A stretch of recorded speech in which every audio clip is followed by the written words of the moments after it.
क्या आपने कभी महसूस किया है कि दुनिया की एनर्जी बदल रही है? पिछले कुछ सालों में बहुत लोग एक अजीब सी चीज महसूस कर रहे हैं। कुछ लोगों की लाइफ बहुत तेजी से बदल रही है, अपॉर्चुनिटीज अचानक आने लगी हैं, मैनिफेस्टेशन पहले से ज्यादा जल्दी होने लगा है। लेकिन दूसरी तरफ कुछ लोग ऐसे भी हैं जिनकी लाइफ में कंफ्यूजन, स्ट्रेस और प्रॉब्लम्स बढ़ती जा रही हैं। ऐसा क्यों हो रहा है? कई स्पिरिचुअल टीचर्स और कॉन्शियसनेस रिसर्चर्स का मानना है कि हम एक कलेक्टिव एनर्जी शिफ्ट के दौर से गुजर रहे हैं और 2026 तक आते-आते ये बदलाव और तेज हो सकता है। अब इसका मतलब क्या है? इसका मतलब ये है कि इस दुनिया की वाइब्रेशन धीरे-धीरे हाई फ्रीक्वेंसी की तरफ बढ़ रही है और अगर किसी इंसान की इनर फ्रीक्वेंसी लो है तो उसे आने वाले समय में लाइफ और भी भारी लग सकती है। लेकिन अगर आपकी वाइब्रेशन हाई है तो वही समय आपके लिए अपॉर्चुनिटीज, ग्रोथ और मैनिफेस्टेशन का समय बन सकता है। इसलिए आज की इस वीडियो में हम समझेंगे कि आखिर फ्रीक्वेंसी क्या होती है और 2026 से पहले आपको कौन सी आदतें छोड़नी होंगी और कौन सी आदतें अपनानी होंगी ताकि आपकी वाइब्रेशन यूनिवर्स की नई फ्रीक्वेंसी के साथ अलाइन हो सके। सबसे पहले समझते हैं कि फ्रीक्वेंसी या वाइब्रेशन होती क्या है। सिंपल लैंग्वेज में समझें तो इस पूरी दुनिया में हर चीज एनर्जी है। आपका शरीर एनर्जी है, आपके थॉट्स एनर्जी हैं और आपकी इमोशंस भी एनर्जी ही है। हर थॉट और हर इमोशन एक खास वाइब्रेशन पैदा करता है। जब आप फियर महसूस करते हैं, आपकी वाइब्रेशन लो होती है। जब आप जेलसी या एंगर महसूस करते हैं, वाइब्रेशन और नीचे चली जाती है। लेकिन जब आप ग्रैटिट्यूड महसूस करते हैं, जब आप लव या पीस महसूस करते हैं, तो आपकी फ्रीक्वेंसी ऑटोमैटिकली हाई हो जाती है। यही कारण है कि लॉ ऑफ अट्रैक्शन असल में शब्दों से काम नहीं करता। यूनिवर्स आपके वर्ड्स नहीं सुनता, यूनिवर्स आपकी वाइब्रेशन को रिस्पॉन्ड करता है।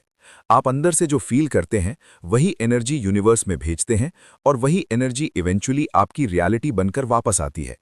अब सवाल ये आता है कि लोग क्यों कह रहे हैं कि आने वाले समय में फ्रीक्वेंसी शिफ्ट होने वाला है। अगर आप दुनिया को ध्यान से देखेंगे तो आपको एक पैटर्न दिखाई देगा।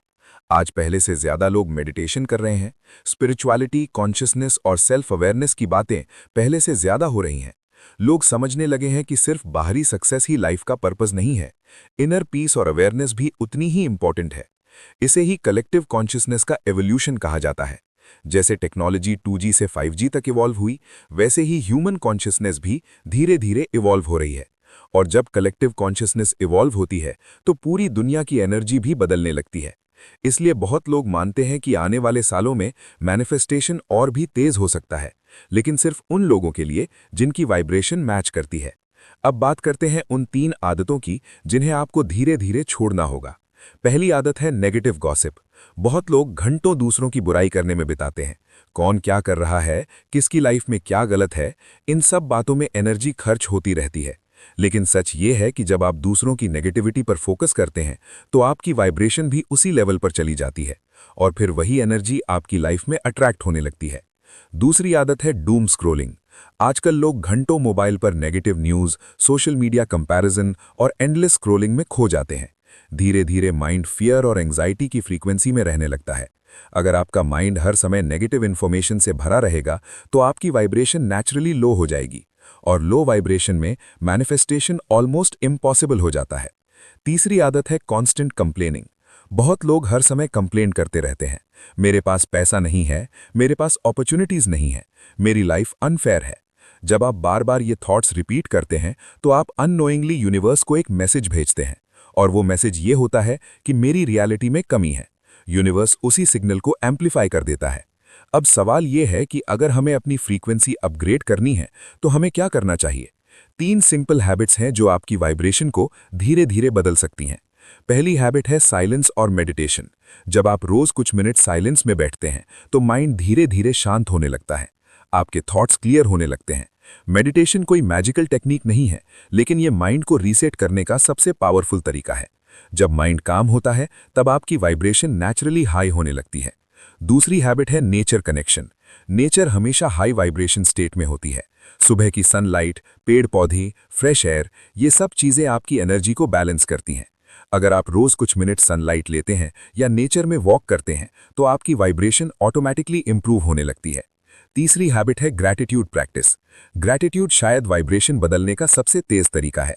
जब आप उन चीजों के लिए थैंकफुल महसूस करते हैं जो ऑलरेडी आपकी लाइफ में हैं, तो आपका माइंड लैक से अबंडेंस की तरफ शिफ्ट होने लगता है। और जैसे ही आपकी फीलिंग बदलती है वैसे ही यूनिवर्स से मिलने वाली अपॉर्चुनिटीज भी बदलने लगती हैं। अब सबसे इंपॉर्टेंट बात समझिए, 2026 कोई जादुई साल नहीं है। वो अचानक आपकी लाइफ को बदल नहीं देगा, लेकिन 2026 एक ऐसा समय हो सकता है जब दुनिया की एनर्जी चेंज को और ज्यादा महसूस किया जाएगा। और उस समय वही लोग आगे बढ़ेंगे जिन्होंने अपनी इनर फ्रीक्वेंसी अपग्रेड कर ली होगी, जो कि यूनिवर्स हमेशा एक सिंपल रूल फॉलो करता है। लो वाइब्रेशन कियोस को अट्रैक्ट करती है, हाई वाइब्रेशन अपॉर्चुनिटीज को अट्रैक्ट करती है। इसलिए असली सवाल ये नहीं है कि दुनिया बदल रही है या नहीं। असली सवाल ये है कि क्या आप अपनी वाइब्रेशन बदलने के लिए तैयार हैं? अगर आपने आज से अपनी एनर्जी, थॉट्स और हैबिट्स पर काम करना शुरू कर दिया, तो आने वाला समय आपके लिए एक कंप्लीटली नई रियलिटी क्रिएट कर सकता है। और अगर आपको मैनिफेस्टेशन, लॉ ऑफ अट्रैक्शन और माइंड पावर की ऐसी ही हिडन नॉलेज पसंद है, तो मैग्नेटाइज लाइफ को सब्सक्राइब करना मत भूलिए, जो कि इस चैनल पर हम ऐसी ही पावरफुल कॉन्सेप्ट्स को सिंपल लैंग्वेज में समझते हैं।